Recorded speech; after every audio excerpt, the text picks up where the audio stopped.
সুপ্রিয় দর্শক, আমন্ত্রণ জানাচ্ছি আজকের আলাপচারিতায়। আমাদের আজকের আলোচনার প্রেক্ষাপট রাজনীতির মাঠ, তবে সেটা বাংলাদেশ নয়, যুক্তরাজ্য।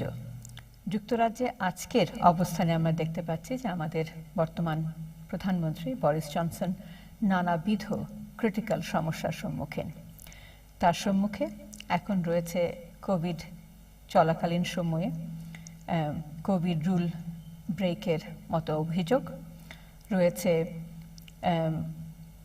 জীবনযাত্রার মান এবং জীবনযাত্রার হার এবং জীবনযাত্রার কস্ট অফ লিভিং যুক্তরাজ্যে ঊর্ধ্বগতি, সে ব্যাপারেও তার জন্য রয়েছে কঠিন challenge.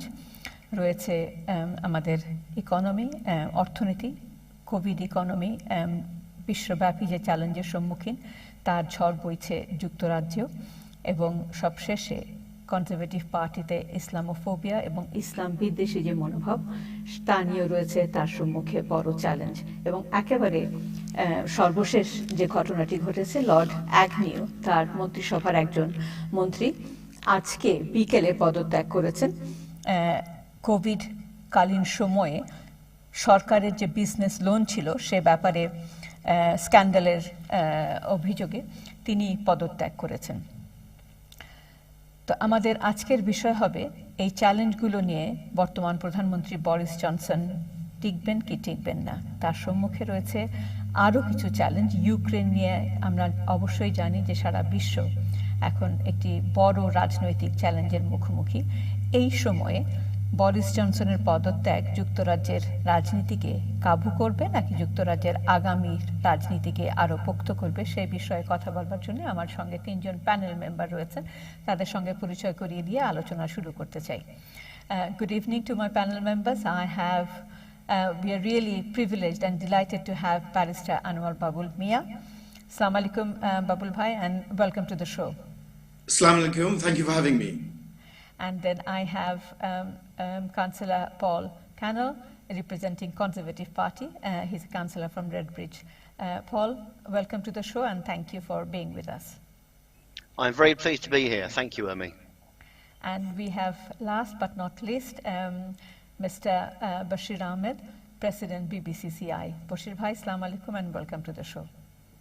Thank you very much, and I would like to congratulate my panel speaker as well, and Etienne Mazher. Thank you. Okay, so actually I'll start with Barrister Anawar Babul Miah. Babul bhai, in my introduction, I have given a very brief overview of the challenges that we have. We will not focus too much on the Ukraine issue because that's a much bigger canvas that we need to capture. However, as I was saying, our Prime Minister, who is literally walking on a very thin ice, waiting for Sue Gray's report to be published, which is possibly imminent this week. That report will look at predominantly in terms of whether he will be spared or he will be taken off from his chair in relation to the COVID time rule breaking that Mr. Johnson's or Downing Street had allegedly done. At the same time, obviously the economy, the inflation, the recovery of the economy from the COVID time, and Conservative Party's old game about Islamophobia. What's your take on it, Barrister Anawar? Absolutely right. The issues related to the challenges facing the Prime Minister at the moment, a whole host of issues, it's not just one, and you're correct to identify them. It seems to be the case that these challenges are never ending. I mean, only today we hear that the Prime Minister has actually held a birthday party for himself, a 56th birthday party back in June for approximately 30 people, it is urged. And it seems to be the case that this is at the time when the rest of us were being told that we could not even say goodbye to our loved ones who were on their deathbed in hospitals. Now, this is a worrying time because it adds to the pressure on the Prime Minister, following on from calls by his own party. I mean, we all heard David Davis last week at PMQs when he himself quoted a former parliamentarian and asked the Prime Minister to resign. So it's overwhelming. This pressure on the Prime Minister at the moment is overwhelming. He's very brave to wait until the report of Sugre in order to establish whether or not there were any breaches of any rules or regulations. It seems to be the case that all the fingers are pointing to a large number of breaches, and one wonders whether the Prime Minister will in fact disclose the entirety of the report, or whether he'll cherry pick any parts of it, or whether he'll simply say, well, the conclusions point to one way, and I'm either staying or resigning, and so on and so forth. So it remains to be seen what is going to be the net outcome of that report. But I think, I mean, you said it very well when you said that he was skating on thin ice, because it is thin ice. Many of his colleagues even are saying that his days are numbered, and the pressure, as you correctly identify, is snowballing. I really just wonder whether it would be right for the Prime Minister to tender his resignation rather than be pushed out of office. Thank you, Babul. I'll come back to you. Paul, can I come to you now? Obviously, the Prime Minister had stated that no one told him, I'm quoting, no one, he didn't know his own rule, and no one told him, nobody told him that having a party at the very strict lockdown time would actually deemed breaking the rule. How ridiculous, how ludicrous, or how silly these comments could be coming from Prime Minister who made his own rule but did not roll that that's actually a breach of breaking his own rule. What's your take on it as a party member? Sorry, Paul, I'll get back to the... you possibly have to unmute yourself. I have unmuted myself. Yeah. Can you hear me now? Thank you. I can hear you now. Yeah. Thank you. To be fair, that's actually a complete misquote, and I'll defer to the eminent barrister. He has been before judges in inquiries. I'm going to wait until Sugre's inquiry has reported. I was out on the doorsteps in Woodford Bridge this weekend. People aren't talking about parties from 2 years ago. And I think it's an indictment of the Labour Party that they will not address the real issues, COVID recovery, potential war in Eastern Europe, rising inflation, a global crisis around gas bills, and they're going back to what may or may not have happened 2 years ago. I think these are noises off caused by a bitter person, a bitter sack person. Sorry, Paul, can I interrupt for 2 seconds? I'll come back to you. These aren't the issues, Urmee, that are facing the country. Why would you wait for Sugre's report? Because do we not believe or do we not accept that Prime Minister has actually breached the law, broken the law during the really strict lockdown when he was managing our lives? We were told we can't do this, we can't do that, we can't see our loved ones. There were strict rules put on for us when he was the one who actually put those rulings, and he is claiming that he did not know those, that was actually breach of breaking right the now rules. Right now we don't know that. Right now we don't know that. What do you expect Sugre's to say to us, that he didn't break the rule? I expect Sugre's report will say that there are people in Downing Street who worked there and went there who did break the rules, and I expect some careers to come to an abrupt halt. But this isn't a place that Boris Johnson visited. Boris Johnson lives there, Urmee. Did not Boris say Johnson lives that there. I did not attend those parties. He did say, he apologized to the people of the United Kingdom. There's a huge amount of rumours and exaggerations and underminings. I'm going to wait for Sugre's report. But I say again, on the doorsteps in East London, people aren't talking about this. They're talking about gas prices and COVID recovery. And that's what's important to our country right now. Okay, so what are the constituents saying to you, Paul, or across the United Kingdom? Do they actually have the trust on someone who can't be trusted, who is making the rules and then breaking the rules himself? I think the only people that can determine who is or isn't Prime Minister of this country are the electorate.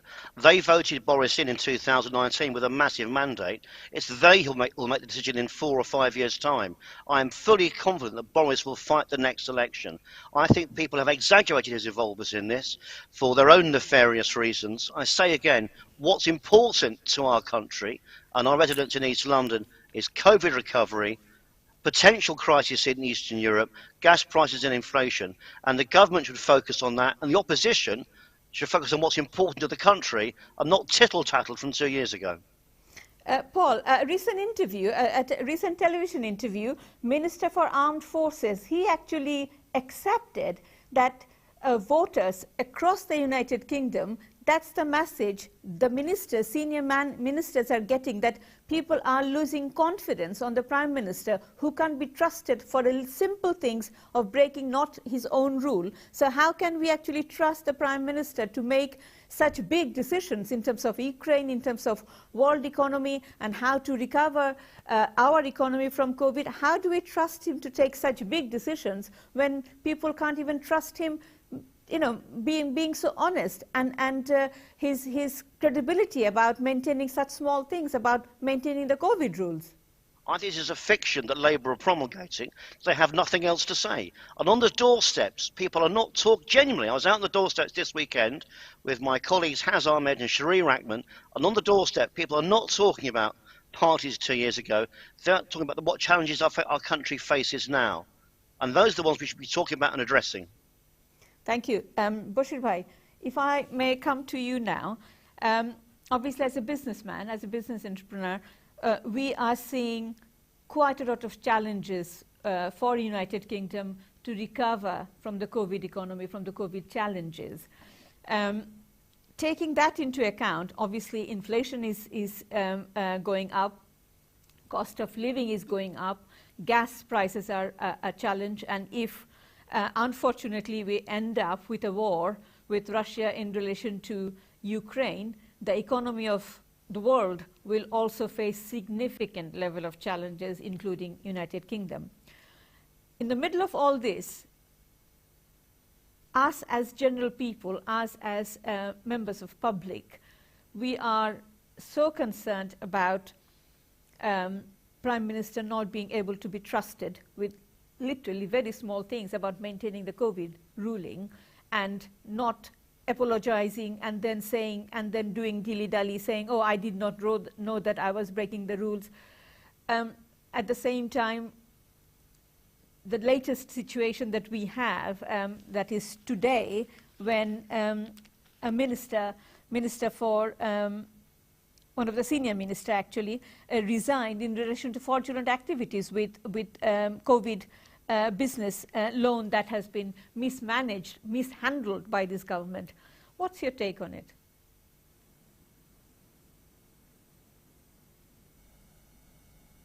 I partly agreed and disagree with both of my politician colleagues. One remark you made about the confidence of the people. If I can give you just a little data, you will understand that slowly in this country, people are losing confidence on the politicians. If you compare with 1945 turnout in United Kingdom's voters, it was 85%. And current turnout is only 68%. So you can see this slowly but steadily, people's interest with the politics are diminishing. It would be very, very bad for the future politics of this country if people shy away from the political practice. But coming back to, I partly agree with Paul as well, because now is the time that we should, and government also should, concentrate on the recoveries. Because if we go for Conservative Party's manifesto even to about the leveling up the northern belt, those programs are actually is also not implemented properly. If you see the data, today's data about the COVID impact recovery ratio from UK, although the UK was the worst country affected by the COVID, but in the recovery rate, and its GDP declined up to 9.9% in 2020, but the recovery rate is very slow due to political attention and due to not time wisely recovery plan from the current government. I think we are far behind in the recovery. And as you said very correctly, the current inflation rate is 5.4%. And if the Bank of England actually raise the interest rate, and also if, as you said very correctly, if Ukraine situation go up, it might go up to 10%, 12% the inflation rate, and that will be a really disaster. Today's position of UK is actually 30% is higher. Inflation rate never was within the last 30 years. So we need to concentrate, focus on the recovery to business community. Although I must agree and admit the government, the support for the business community was huge, but in the meantime, there is a billions of dollars was misused by the fraudulent activities. So I think we should focus on more on recovering the country, get our economy back, and that should be our concentration nowadays. Babul Bhai, Barrister Babul Miah, if I may come to you, I mean, as Paul Canal has accused the Labour Party, stating that in this time, when we are in a crisis situation with politics, with Ukraine, and with inflation, and with recovering from COVID, why is it that Labour Party is actually not working with the current government to work in the best interest of the country and help Conservative Party to work on those issues and actually take the country out of this challenge? Babul Bhai, I'll come back to you, but that will be after the short break. So, দর্শক আমাদের সঙ্গেই থাকুন, আমাদের আলোচনা চলছে, আপনারা সরাসরি অংশগ্রহণ করতে পারেন টেলিফোনের মাধ্যমে, এবং ফেসবুক লাইভেও আপনারা এই অনুষ্ঠান সরাসরি দেখতে পারেন। ছোট বিজ্ঞাপন বিরতির পর ফিরে আসছি, আমাদের সঙ্গেই থাকুন।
শুভ সন্ধ্যা। যারা এইমাত্র আজকের আলাপচারিতার সঙ্গে যোগ দিলেন, আপনার জন্য শুভেচ্ছা এবং সাথে থাকবার জন্য আবারও আন্তরিক কৃতজ্ঞতা।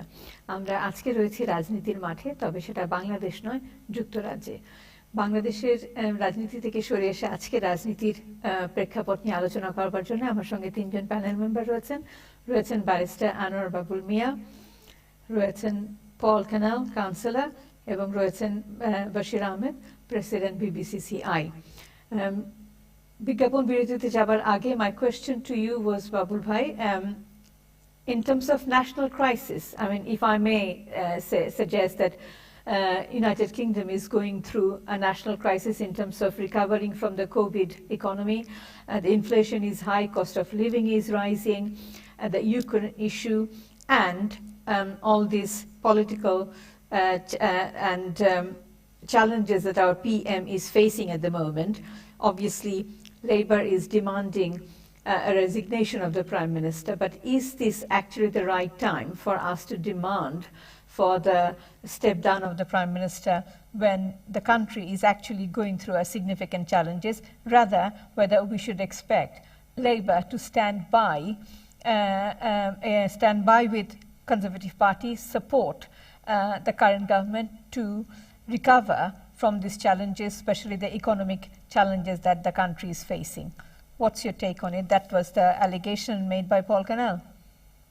Well, the Labour Party, or indeed anyone in Parliament, should not be standing by when there's being a misuse of power by the government.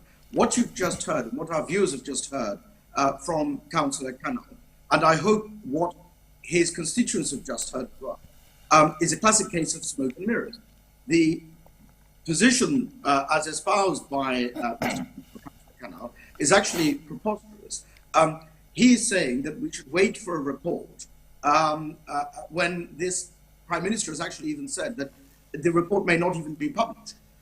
He is saying that we must wait for a report to tell us whether or not there was a party, for example, a birthday party, as we've just found out in June of this year, a birthday party where there was a cake, where there were people, where there was music, where there was dancing, where the Prime Minister himself was present, as indeed he was at the garden party, of which we all know about and we've seen the photographs about, and that we should wait for a report to tell us whether or not, in fact, it was a party. The suggestion that has been propagated and proposed by Councillor Canal is a shameless one, and it is an insult to each and every person up and down the country who has been adversely affected by COVID, who themselves have had their hands tied when they have been trying to establish the comfort of their loved ones and trying to meet up with them and trying to live their lives normally. It is actually a rather bizarre proposition that has been presented by the councillor. It is the case that the opposition has been elected to hold the government to account, and yet Councillor Canal is saying, don't hold us to account. It is absurd, it is ridiculous, and I think our viewers, know better than have the wool pulled over their eyes, because, as I say, you have a number of people within the own party, within the Conservative Party itself, who are saying that the Prime Minister is in the wrong here, that he should resign. And look, let me finish this particular point with this. He says, Councillor Canal says, that this is all tittle-tattle. He says that he does not hear people telling him that they're concerned about what's going on. Maybe he doesn't read the newspapers day in, day out, many of which actually support the Conservative Party. Maybe he doesn't listen to the news, again, day in, day out, round the clock, 24 hours a day, which are saying exactly the same thing, that this is a damning indictment on the Prime Minister, that this is an untenable position that he's holding. And maybe it is the case that Councillor Canal either chooses not to hear or see this kind of debate. Babul bhai, can I stop you for 2 minutes? So in terms of the crisis that we are facing as a country, in terms of the recovering from the COVID economic challenge, at the same time the Ukraine issue that's literally at our doorstep, at this very moment, do we concentrate on departure of the Prime Minister, or actually concentrate on all these political and economical issues? Well, running a country and creating on everything. And if it is the minister isn't able to function, then it is important to remove the captain of the ship, because under his watch, the ship is going to sink.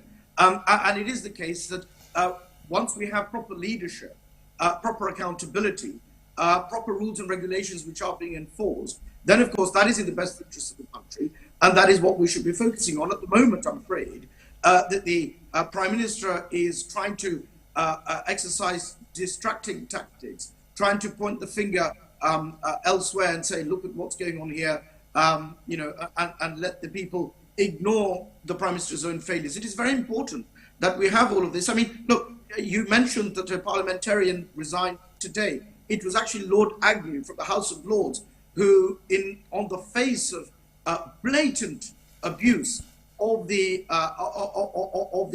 financial packages and the running of the country, he hasn't had no option but to resign. I mean, this is embarrassing. That parliamentarian, that member of the House of Lords, should not have had to resign. He's obviously got honour and dignity, something which is a trait, unfortunately, sadly, not to be found in this Prime Minister, clearly. Thank you.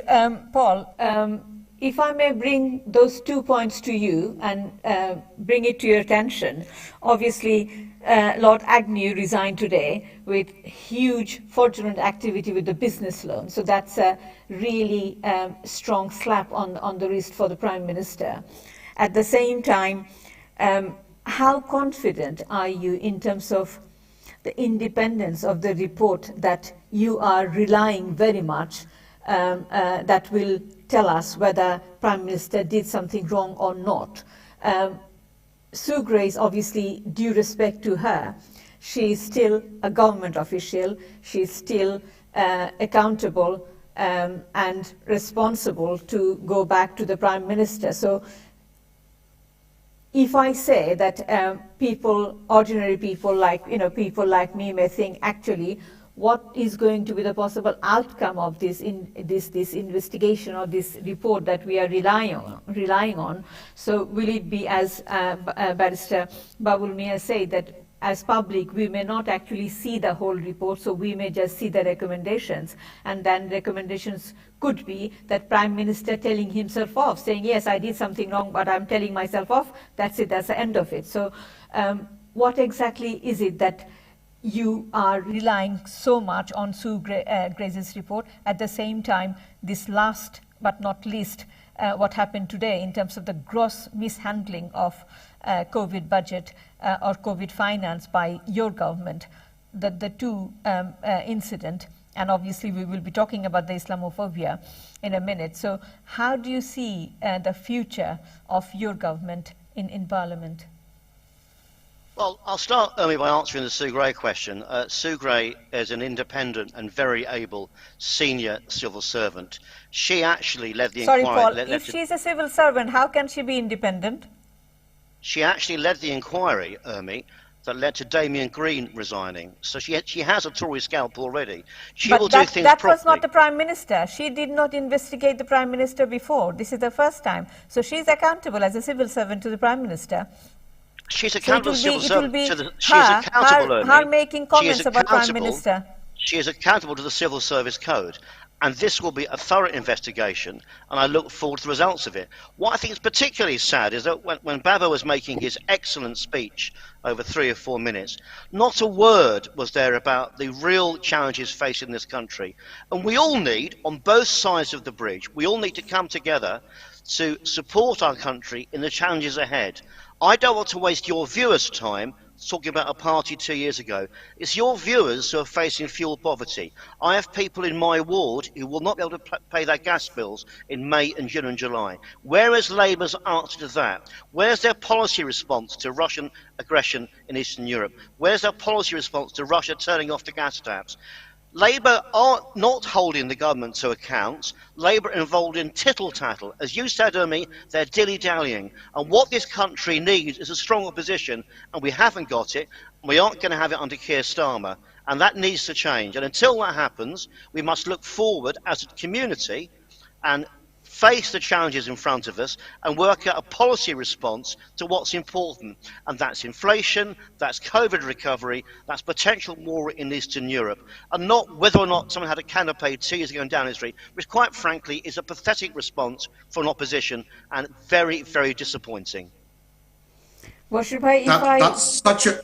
Sorry, forgive me, before President Bashir Bhai responds, that is such a shameless, with all due respect to Councillor Canal, that is such a shameless and preposterous response to say that, oh, it was just a canapé in the back of Downing Street.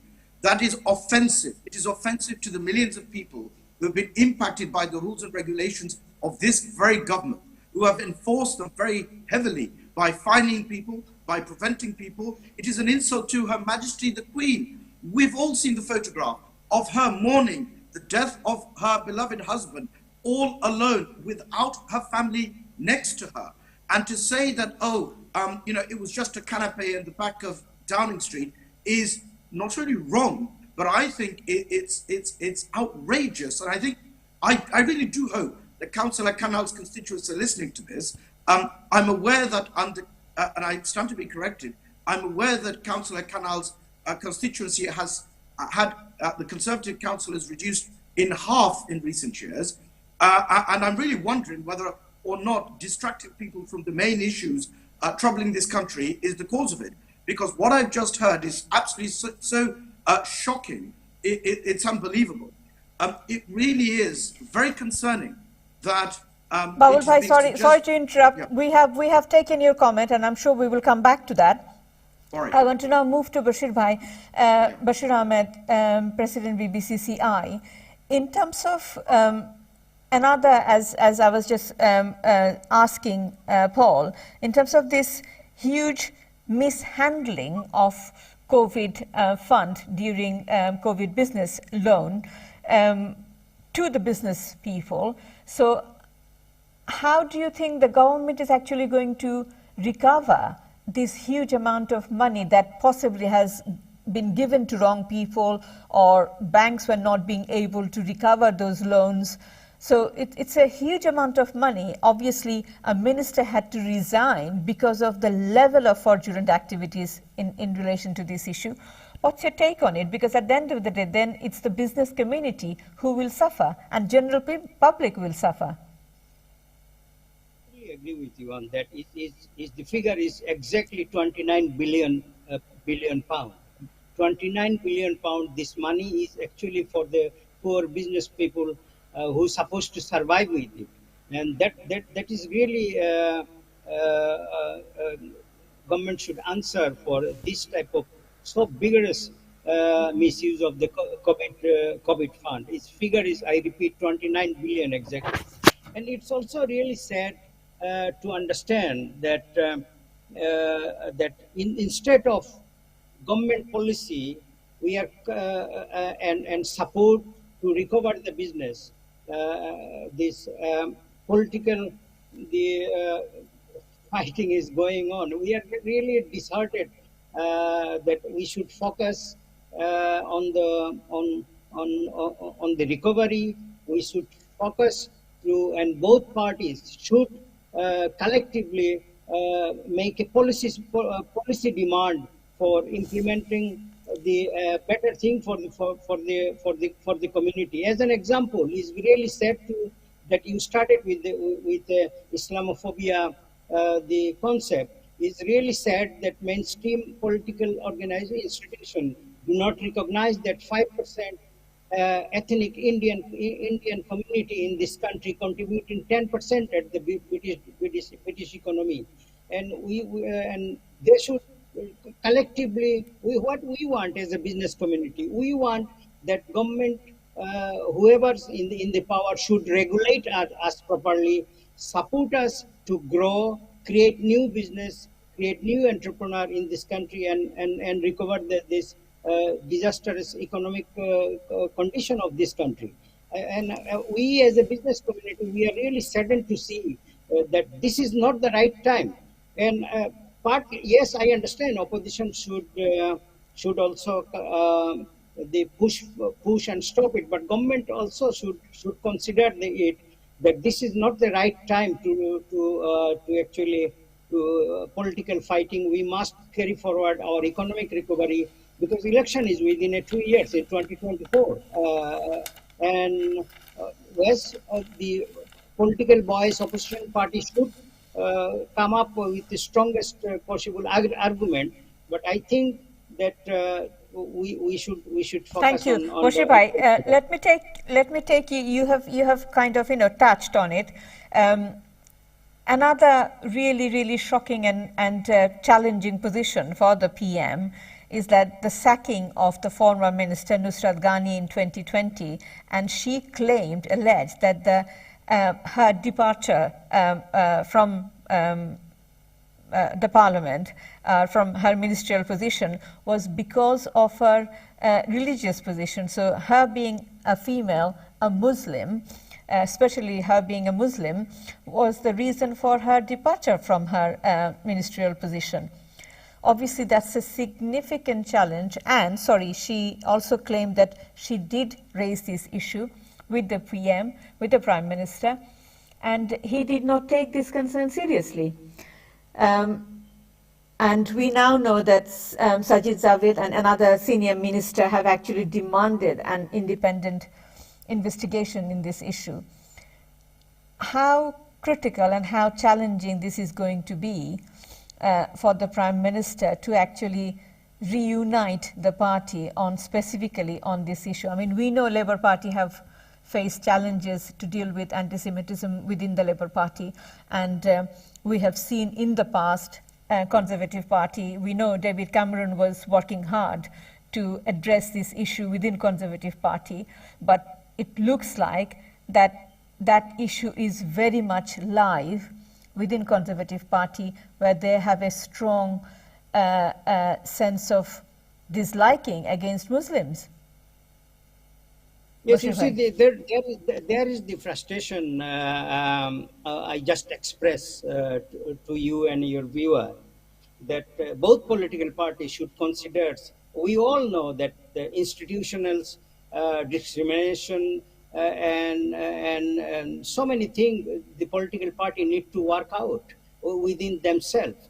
And you see, the British economy, 82% is based on service industry, and British economy, if they wanted to survive, and they have to come up solving the problem, how this industry and especially the service industry could survive.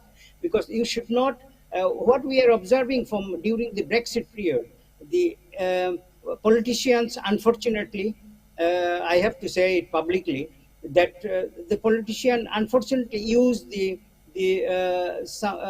political slogan to hamper the economy of this country, and it is happening from last 25 years plus, because always the immigration, always the other thing is the main political debate of this country during the election period, which it should not be. In practically, we know that this is not true picture presented to the people. As an example, the immigration, this is a political dialogue, and economically, British economy need every year more than 100 to 200, 150 immigrant nation in this country. So why we use this immigration as a politics? So those fundamental thing, I believe very strongly, business community want politician to political party to work out and reform. Thank you. And I'll come back to you. Paul Canal, what's your take on this recent issue that came out again in light this Sunday about this sacking of one of the female Muslim minister, Nusrat Ghani, because she was a Muslim? As Bashir Ahmed said, that British economy relies heavily on the hospitality sector, contribution from the hospitality sector, and the hospitality sector is predominantly, a large chunk of it is actually Indian catering or Indian restaurants or catering related businesses, where majority of these restaurants are actually run by Muslims. So what's your take on it? And also in terms of how would you be, how do you think Conservative Party will be able to attract members of public from the Muslim community to have faith, confidence, and trust on Conservative Party? Urmee to running as a councillor in May with a young Muslim man called Hazar Ahmed, a man I wanted to run with me, and I think he's a rising star. I'm proud of the fact that my party had the first Muslim Chancellor of the Exchequer. I'm proud that my party has the first Muslim Health Secretary. I'm also proud that my party appointed Nusrat Ghani as the first Muslim Foreign Office Minister. So I would say to any young Muslim man or woman, or indeed anyone slightly older, perhaps nearer my age, if you want to build a career in politics in a party that believes in family, believes in security, believes in law and order, come to us. Only one party in this country has been reported to the Human Rights Commission, the Equality and Rights, and that's the Labour Party. I'm not saying we're perfect, because we reflect broader society. And I recognise, as Bashir intimates in his very wise words, that there is genuine inequality in this country. There was a person today from the Runnymede Trust explaining how, as a young Muslim graduate or Indian graduate, you must work twice as hard to get the same opportunities. And that simply isn't right. And I've campaigned against discrimination in my entire life. But my party reflects my country, and my party is not racist, and my party is not anti-Islam or anti-Muslim, and my party has appointed more people in senior positions than any other party, and we're also, I'd add, Urmee, the only party to have had 2 female prime ministers. So if you want equality of opportunity, you come to the Tory party. Labour divides and rules, and they use the old lazy trope to suggest that we are not inclusive, and it's simply untrue. And I invite you, and I invite Bashir, and I invite Baba to come down to my constituency, to come down to my party, and to see the young Muslim activists, the young Hindu activists, the young Sikh activists. We're an Thank you, inclusive Paul. party. I'll come back to you, but that will be after a short break. দর্শক ছোট্ট বিজ্ঞাপন বিরতির পর যাচ্ছি, ফিরে এসে আমরা কথা বলবো whether Conservative Party is actually anti-Islamic party, or we will be able to see Conservative Party trying to address this issue in a meaningful way. ছোট্ট বিজ্ঞাপন বিরতির পর ফিরে আসছি, আমাদের সঙ্গে থাকুন।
বিরতির পর ফিরে এসেছি আমরা আজকের অনুষ্ঠানের শেষ পর্বে। এতক্ষণ আমাদের সঙ্গে থাকার জন্য আন্তরিক কৃতজ্ঞতা। আমার সঙ্গে রয়েছেন বশির আহমেদ, প্রেসিডেন্ট BBCCA, রয়েছেন ব্যারিস্টার আনোয়ার বাবুল মিয়া, রয়েছেন পল ক্যানেল, councillor. So before we went for the break, Paul, my question to you was, and it seems like that the challenges for the Prime Minister actually is going or increasing by the hour.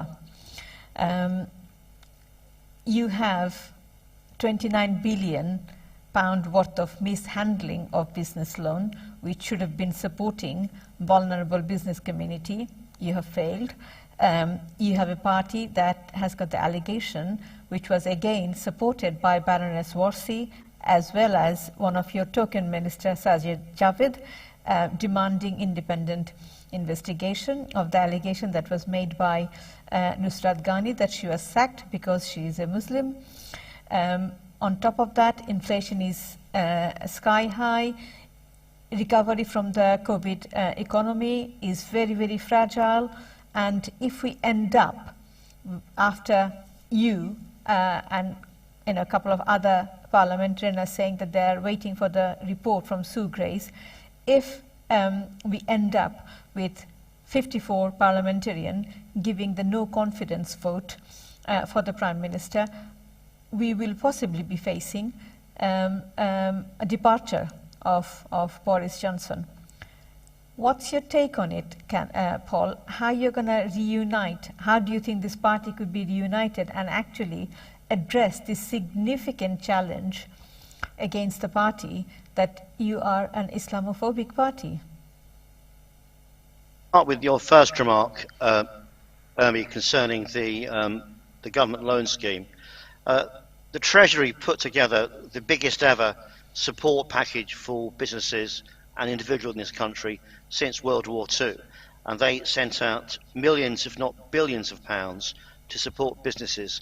And when they did that, as fast as they did, they knew there would be areas of fraud, and indeed a very good friend of mine who works for HMRC has spent much of the last 2 years arresting people who've been involved in that fraud. So whilst I regret the fact that some money has gone into the wrong hands, I'm confident that we'll arrest the people involved. 29 billion, Paul, not some money. I'm confident that we'll arrest most of those involved and get most of it back. But if the cost of that was to support real businesses, that's a good thing to do. I know that Bashir's members and the British Bangladesh Chamber of Commerce received large amounts of money themselves to support their businesses during the COVID emergency. In terms of going forward, I know that I am not a member of a party that is against any group at all. We are a fully inclusive party. What we lack is a credible opposition. And Anawar is a very experienced barrister, a former parliamentary candidate. I would like him to respond with Labour's ideas for the challenges facing us now. And the tragedy is there are no ideas. So the only party that can lead this country forward towards the next election and through a COVID recovery and onto sunny lit up plans is the Conservative Party. The choice last time was between Jeremy Corbyn and Boris Johnson, a straightforward choice. I would respectfully suggest to Anawar that if the choice next time is between Keir Starmer and Boris Johnson will win.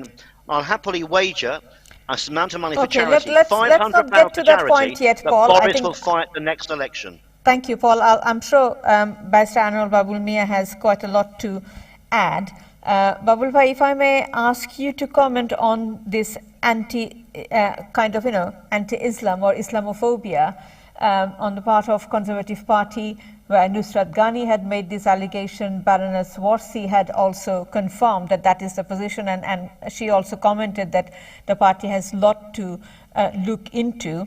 Sajid Javid had asked for an independent investigation, and the most concerning thing is that Nusrat Ghani said that she had discussed or made the Prime Minister aware of this situation, but he did not take it seriously. We know that Prime Minister had asked for an investigation today, but that's an internal investigation, a government-led investigation. We are still not seeing anything independent. How much hopeful are you that we will actually see a change in the party in terms of their views towards Islam or Muslims? because I certainly don't think it's going to be changing in the foreseeable future. And we don't need to go to Sunny Wanstead to try and establish or prove that there is no Islamophobia within the Conservative Party. The fact is that the Health Secretary, and the Education Secretary were absolutely right, of course, to say that we need an inquiry into this. And as you correctly point out, it is not just Nusrat Ghani, but also Baroness Wasi, who has for a long time extensively been labouring the fact that she herself has been very concerned about the extent of Islamophobia within her own party. It's not just us pointing fingers. It is from within the Conservative Party that these complaints have been raised. And the Prime Minister's response, I'm sorry, but I must point this out. The Prime Minister's response to Nusrat Ghani, when she first aired this back in 2020, was that you must make a formal complaint. And the absence of that formal complaint is being relied on by a number of people within the Conservative Party to suggest that this complaint was not well-founded, and that's why she didn't make that particular complaint. But as we know, because Nusrat Ghani has told us, Nusrat Ghani MP has told us, that as we know, the reason that she did not make or pursue a formal complaint is because it was made clear in no uncertain terms by the whip of the Conservative Party that had she pursued a particular complaint, then she would be ostracised from the party, and it would be the nail in her coffin of a political career. And that's why she didn't do it. There were then suggestions as to why it is that she's brought this position up now. Well, there are a number of reasons why it is that people, flag up something that they have experienced in the past. And we see that from, say, the Me Too movement, where people are silent, women on that occasion were silent about the abuse that they have suffered. And it is only when a microscope is actually levied at that particular accusation that women came up and said, right, we actually now have trumped up the courage to come and say this because we're very concerned. That is what we see in relation to the Conservative Party. We're very worried as well that this Prime Minister himself was the one who described Muslim women as dressed like letterboxes. So we don't need to, as I say, go to Wanstead or anywhere else for that particular matter, because it is the Conservative Party themselves who are mirroring this particular label. It is necessary for us in a practicing democracy, or purportedly a democracy where the manifestation of equality of opportunity and human rights are being espoused and held up to be an example as the mother of all parliaments this country is proclaimed to be. We must practice those particular freedoms and rights and obligations ourselves. And if we do not, then it is something that we must be very concerned about. And again, we've seen from Councillor Carnegie that we must not be looking into these things, but we must be looking at other things. This kind of distraction and deflection does not do justice, or certainly does not look good to the Conservative Party itself. And it's just, in my responsibility, a very embarrassing thing for the Conservative Party to be saying. It's a very serious issue. When there were accusations of anti-Semitism against the Labour Party, it was the Conservative Party who were banging on about it all the time. In fact, it was, Michael Gove himself, upon the election results being announced, the very first speech came from Michael Gove, and it was him in the very first speech flagging up or highlighting this question of anti-Semitism. Why is it that there is one rule for the Conservative Party and one rule for everyone else? It simply, it simply doesn't wash with the electorate. And I say to our councillor friend there about him wagering a bet of whether or not Boris Johnson will be leading the party. Bring it on. Let's have an election tomorrow and see if the population of this country is, adoring Boris Johnson as Prime Minister or not. In fact, he says £500. Let's double it. I will match his wager and I will triple it to see whether or not Prime Minister Boris Johnson leads the Conservative Party into the next election. So if his bet stands, I'm willing to quadruple it. Thank you, Babul. I'll come back to you. Our time is running out. Bashir Bhai, if I may ask you, if we, how do you think our relationship with the Muslim community will now pan out, now that we know about Nusrat Ghani, we know about Baroness Wasi's comment, we know that David Cameron tried to address this issue in the past, but it doesn't seem that things have actually moved on. In 2022, we are again facing the same challenges, same allegations, same concerns that this party, the party in power, is actually anti-Muslim.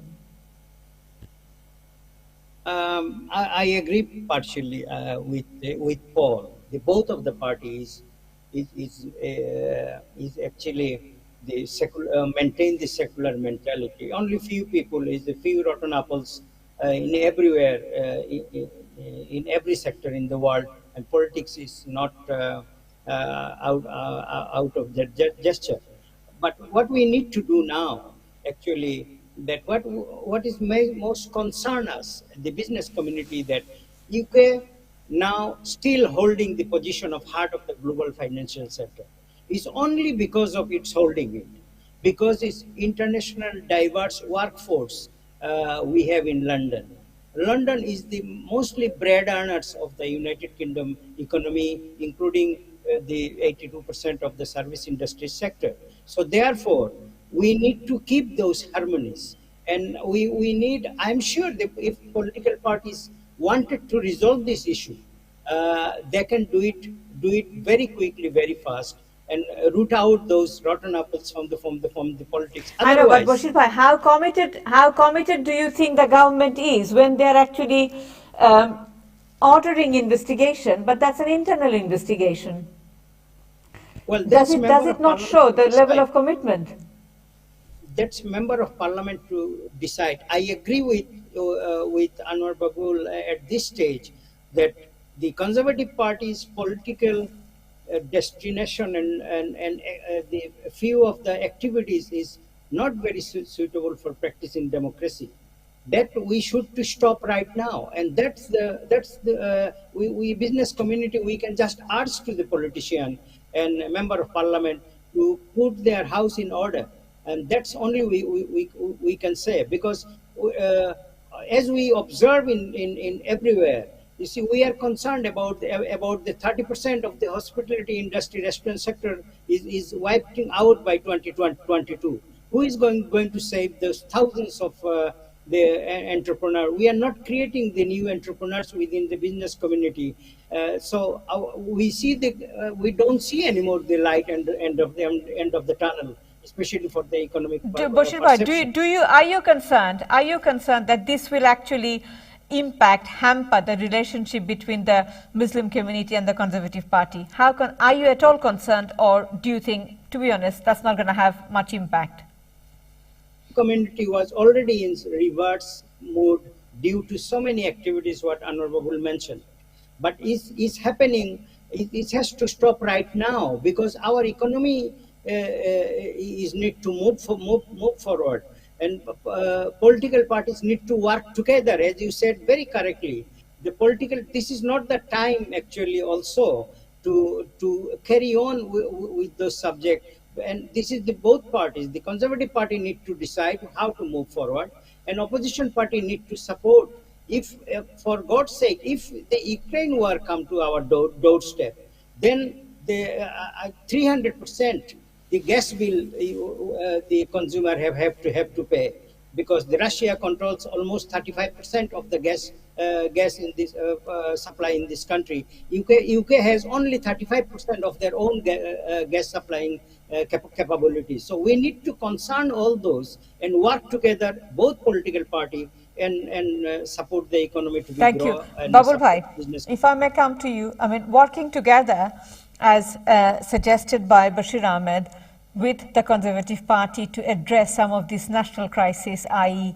the gas issue, the inflation, the Ukraine issue, and putting, as stated by Paul, all these dilly-dally issues, minor issues where Prime Minister is having a birthday party, having a garden party, or having £29 billion worth of money being mishandled.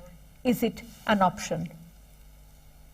It is not only an option, but it's something that's been practiced by the Labour Party at all material times. We know that the Labour Party has voted with the government on a number of measures, particularly relating to COVID, in the best interest of the country, but that does not mean that is mutually exclusive to the holding to account of the rest of the factors and obligations and responsibilities of this particular government. For example, mishandling of funds is something that, in the best interest of this country, the Labour Party does need to hold the government to account. We've heard about the what happened during Matt Hancock's reign in his department, and how it is alleged that there was misappropriation of funds or the handing over to local publican, I think it was. Things like that don't look very good.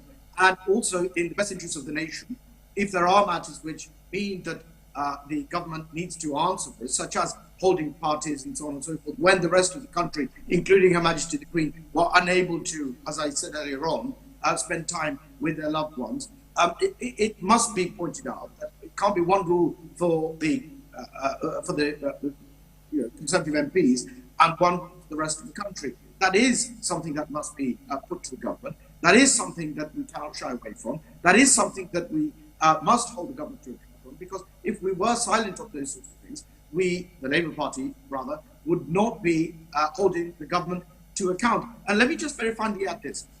It would be very easy for the Labour Party to simply say, no, let Boris Johnson stay as Prime Minister, because with Boris Johnson as Prime Minister, the polls suggest that the Labour Party will be 10 points and more ahead, and that we would reverse the Conservative majority and we would win a general election. But the fact is, the reason that the Labour Party is not saying that is because we're not looking at the best interests of the Labour Party, we're looking at the best interests of the nation. Thank you, Babul Bhai. Thank you for your comments. Moving on to Paul, for your final comment, Paul. Obviously, as mentioned by Barrister Babul Miah, and I would also like to remind you that obviously we have seen the former health minister to resign because she hugged her colleagues, a colleague of him during the COVID time, when getting close to people was breaking, against the ruling at that point. So why is it that we would have to see a different position for the Prime Minister at the same time, with all these challenges for him, if we end up with a position where, as I said earlier, 54 parliamentarians showed their vote of no confidence? Why do you think the party would stand? Your final comments. Well, let me start by responding to Bashir's excellent remark. Paul, we don't have much time. I literally have 3 minutes left. So, yeah, your concluding remarks. Allow me. A very good friend of mine runs the Agora restaurant in Snodland in Kent, and he's had an appalling 2 years through COVID. He's only just survived. And Bashir is absolutely right. It's these people we should be supporting. So our conversation tonight should have been about what we can do to help local businesses, ordinary people, to survive the COVID emergency and then to prosper. And I genuinely believe that that is going to happen more likely under my government right now than by any government run by anybody else. But I'd like to move away from conflict and build a bridge.